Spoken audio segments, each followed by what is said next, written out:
Hello friends, ఆలు పరాటాని బయట కొనే పని లేకుండా ఇంట్లోనే సింపుల్గా ఎలా తయారు చేసుకోవాలో చూసేద్దాము.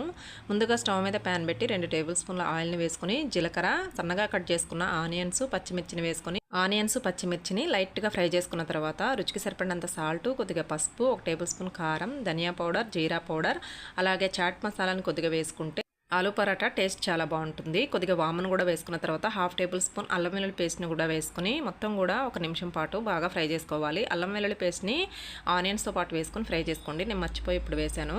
అలాగే సన్నగా కట్ చేసుకున్న కరివేపాకు, కొత్తిమీరను కూడా వేసి కలుపుకొని ముందుగా ఉడికించుకున్న ఆలూని ఈ విధంగా వేసుకొని బాగా స్మాష్ చేసుకుని 1 నిమిషం పాటు ఫ్రై చేసుకున్న తర్వాత ఫైనల్గా కొద్దిగా నిమ్మరసాన్ని కూడా పిండుకొని స్టవ్ ఆఫ్ చేసుకొని పక్కకు తీసుకొని ఈ మిశ్రమం చల్లారిన తర్వాత ముందుగా కలిపి పెట్టుకున్న చపాతీ పిండిలోకి ఈ విధంగా పెట్టుకొని బాల్స్లో చేసుకొని పక్కన పెట్టుకొని తర్వాత వీటిని చపాతీలాగా ఒత్తుకొని 2 వైపులా ఆయిల్ని అప్లై చేసుకుంటూ కాల్చుకొని తీసుకుంటే ఎంతో టేస్టీ అయిన ఆలు పరాటా రెడీ. నచ్చితే లైక్ చేయండి.